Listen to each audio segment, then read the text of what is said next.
Welcome back. Session 4 में हमने सीखा इमोशनल वोकैबुलरी को, फीलिंग को वर्ड्स में कन्वर्ट करना या फीलिंग को वर्ड देना, जोन को रेगुलेट करना और बॉडी को स्कैन करना। ठीक है, ये सब लॉन्ग टर्म टूल्स है। आज का सेशन थोड़ा डिफरेंट होने वाला है। आज हम फिजिकली कुछ बनाएंगे। जी हाँ, कुछ फिजिकल चीज बनाने वाले हैं, कुछ ऐसा जो आपके घर में होगा और वो भी आज से। इसका नाम है काम डाउन कॉर्नर। क्या है? Calm down corner. और मैं जानता हूं ये सुन के बहुत सारे पेरेंट्स सोचते हैं ये तो टाइम आउट जैसा लगता है ना? टाइम आउट सिखाते हैं ना थेरेपिस्ट लोग, बिल्कुल वैसा। लेकिन ये वैसा नहीं है, बिल्कुल भी नहीं है। आज मैं आपको ये फर्क क्लियरली समझाऊंगा और एक ऐसा काम डाउन कॉर्नर हम बनाएंगे या मैं आपको बनाना सिखाऊंगा जो एक्चुअली काम करेगा। इस सेशन के अंत तक आप ये 3 चीजें भली भांति जान लोगे। पहली, काम डाउन कॉर्नर और टाइम आउट में एग्जैक्टली क्या फर्क होता है। दूसरी, एक इफेक्टिव काम डाउन कॉर्नर में क्या क्या होना चाहिए। और तीसरी जो सबसे इंपॉर्टेंट है वो ये है कि स्टेप बाय स्टेप अपने घर में ये कॉर्नर कैसे बनाएं और एक बच्चे को कैसे उस कॉन्सेप्ट से इंट्रोड्यूस करें। तो चलिए विदाउट वेस्टिंग टाइम शुरू करते हैं।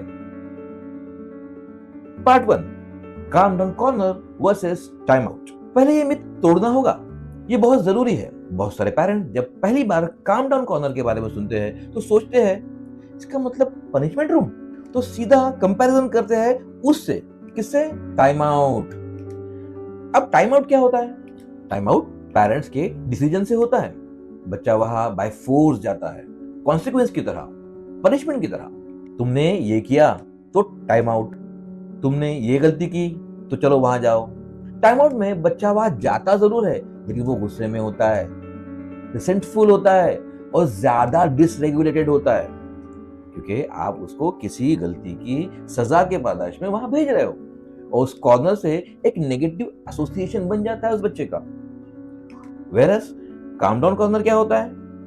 काम डाउन कॉर्नर बच्चे की अपनी जगह होती है। जी हाँ, वो अपनी जगह पसंद करता है, वो उसकी अपनी जगह होती है। वो खुद जाता है वहां जब वो ओवरवेल्म फील करता है या आप सजेस्ट करते हैं, वो भी वार्मली, कि जब येलो साइन दिख रहा है, जो हमने पिछले सेशन में समझा है ना, साइन, येलो साइन दिख रहा है तो लगता है तुम ओवरवेल्म फील कर रहे हो, क्या तुमको काम डाउन कॉर्नर जाना चाहिए? आपने सजेस्ट किया, ये इनविटेशन है, पनिशमेंट नहीं।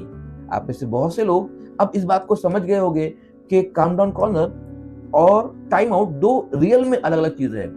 और इस कॉर्नर की एक अच्छी बात यह है कि यहाँ वो चीजें हैं जो बच्चे को जेन्युइनली काम करती है, शांत करती है, तो वो वहां जाता है बेटर फील करने के लिए, पनिश होने के लिए बिल्कुल भी नहीं।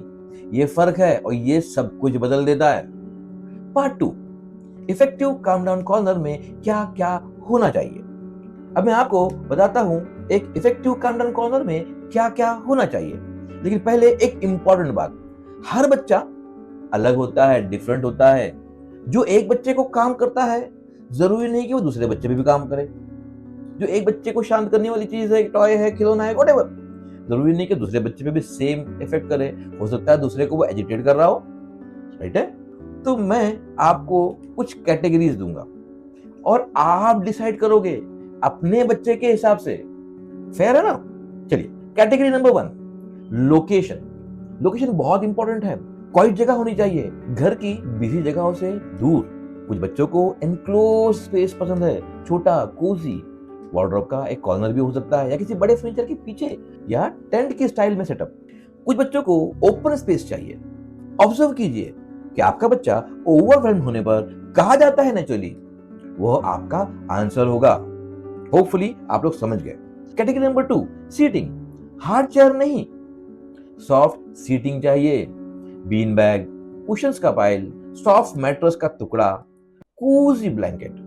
कुछ बच्चों के लिए वेटेड ब्लैंकेट बहुत कामिंग होते हैं क्योंकि डीप प्रेशर नर्वस सिस्टम को रेगुलेट करता है। कैटेगरी नंबर 3, लाइटिंग बहुत इफेक्टिव होती है। हार्श ब्राइट लाइट्स नहीं होनी चाहिए, डिम लाइटिंग या नेचुरल लाइट। कुछ पेरेंट्स फेयरली लाइट यूज करते हैं वार्म, सॉफ्ट ग्लो के लिए। बहुत बच्चों को ये विजुअली सूथिंग लगता है। Category number 4, sensory tools. ये कॉर्नर का सबसे इंपॉर्टेंट पार्ट है।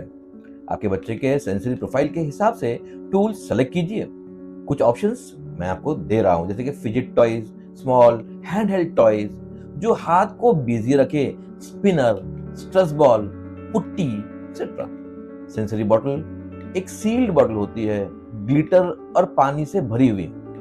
हलाओ तो ग्लिटर सेटल होता है, विजुअली कामिंग होता है, काफी काफी सुकून देता है। Noise cancelling headphones auditory sensitive बच्चों के लिए काफी गेम चेंजर साबित होते हैं। ये अमेज़न वगैरह पे इजीली अवेलेबल है। च्यूएबल टूल्स कुछ बच्चों को ओरल स्टिमुलेशन चाहिए, उनके काम आते हैं। सेफ च्यूएबल ज्वेलरीज या टूल्स अवेलेबल होते हैं ऑनलाइन, आप ढूंढिए, आपको इजीली मिल जाएगा। फेवरेट सॉफ्ट टॉयज सिंपल है ना, लेकिन बहुत इफेक्टिव होता है ये। चलिए कैटेगरी नंबर 5 पे जाते हैं, विजुअल सपोर्ट्स। कॉलर में कुछ विजुअल रिमाइंडर्स भी हो सकते हैं, बहुत इफेक्टिव होते हैं ये। Zones of regulation chart, breathing exercise के स्टेप्स पिक्चर के साथ में, या इमोशन वाले चार्ट जो हमने बनाया था ना इससे पहले कोर्स के अंदर, वो सब भी वहां पर हो सकते हैं। ये विजुअल्स बच्चे को खुद रेगुलेट करने में काफी हेल्प करते हैं। यानी शुरुआत में तो आपको मेहनत करनी है, आहिस्ता आहिस्ता जो जो स्ट्रेटेजीज हम आपको सिखा रहे हैं वो एक पीक पे आने लगेगी, एक मैच्योरिटी पे आने लगेगी। वो सब चीजें अगर वहां पर अवेलेबल है तो बच्चे को पता है कि अपने आप को खुद वो रेगुलेट कैसे करे। स्टार्टिंग में टफ जरूर होगा, लेकिन वो पेरेंट जो बहुत ही ज्यादा कंसिस्टेंसी से, फोकस से हर एक चीज को सब्र से करेंगे, पेशेंस से करेंगे, वो इजीली अपने बच्चे को खुद को रेगुलेट करने के लायक बना सकेंगे। बिना किसी के बोलने के भी बच्चा इजीली रेगुलेट हो जाता है। चलिए कैटेगरी नंबर 6 पे बात करते हैं, कामिंग एक्टिविटीज। कुछ सिंपल एक्टिविटीज जो कामिंग होती है, शांत करती है, जैसे colouring books, simple puzzles, favourite books, या सिंपली कुछ नहीं, सिर्फ क्वाइट टाइम। कुछ बच्चों को शांत रहना भी अच्छा लगता है, खामोशी से। जी हाँ, आपने देखा होगा। हाँ, आपको ये समझना होगा कि आपका बच्चे का मूड किस तरह का है, वो किस तरह का इंसान है। वो जो भी चूज करे वो ठीक रहेगा। ठीक है। पार्ट नंबर 3, कॉर्नर बनाना और बच्चे को उससे इंट्रोड्यूस करना।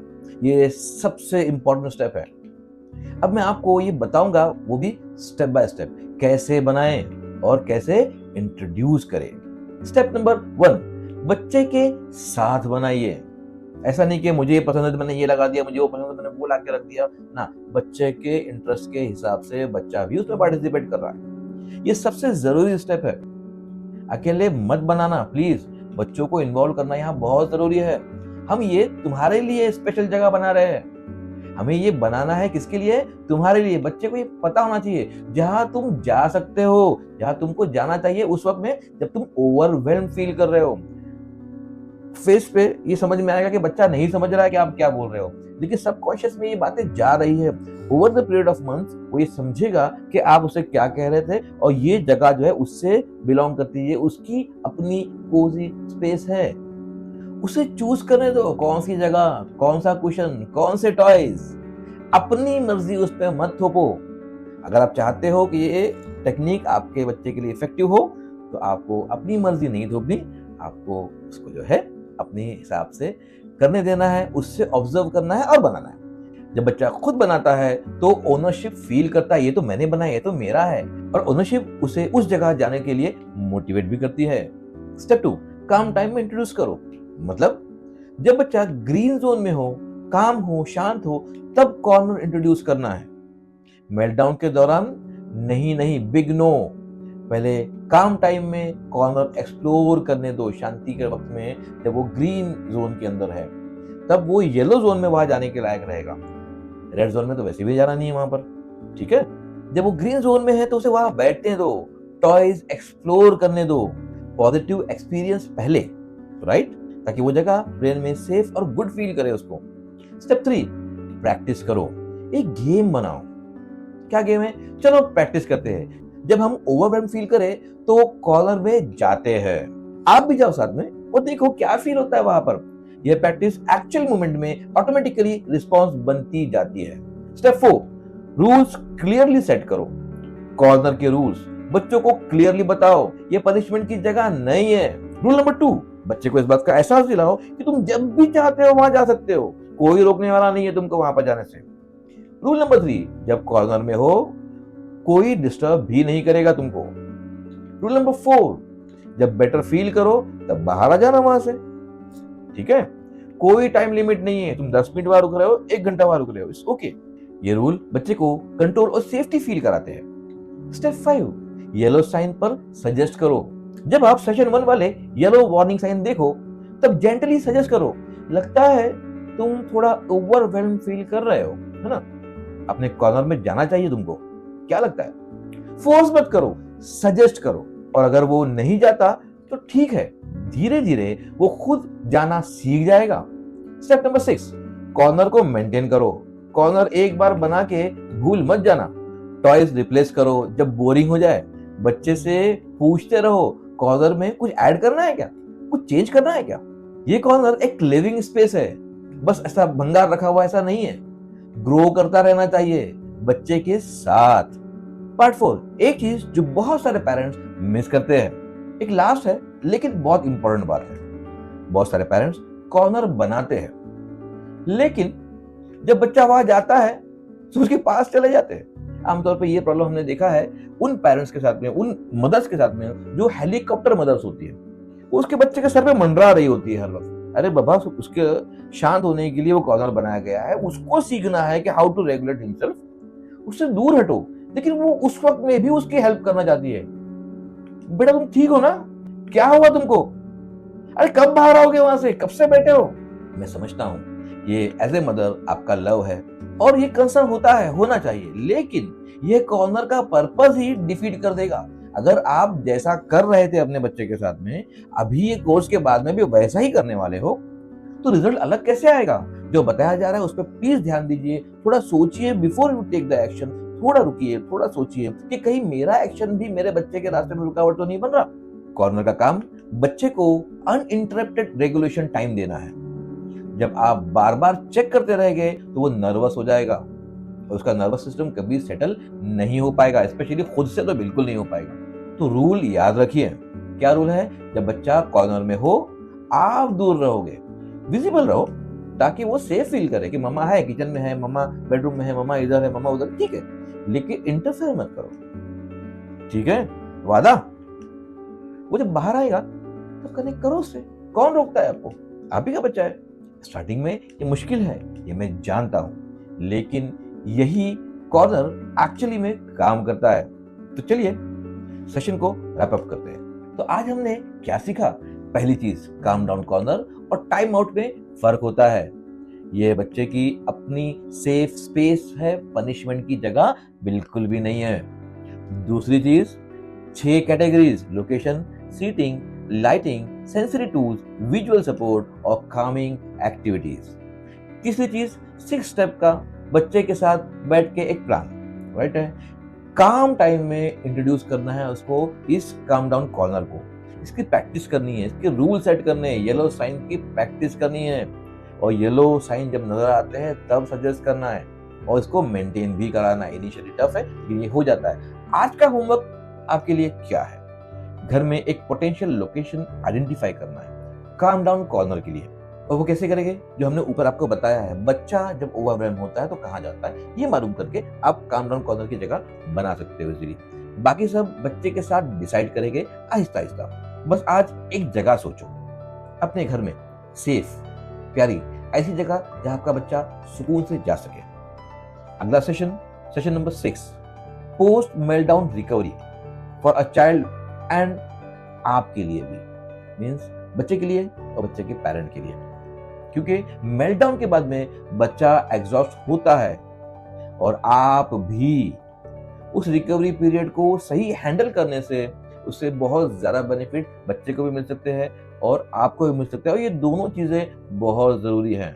आपकी रिकवरी भी इक्वली इंपॉर्टेंट है, इसको हम नहीं भूल सकते, इसको इग्नोर नहीं कर सकते। तो सेशन 6 में दोनों के बारे में हम बात करेंगे और उसकी बुनियादी मूलभूत सिद्धांतों पर बात करने की कोशिश करेंगे। तो चलिए मिलते हैं सेशन नंबर 6 के अंदर।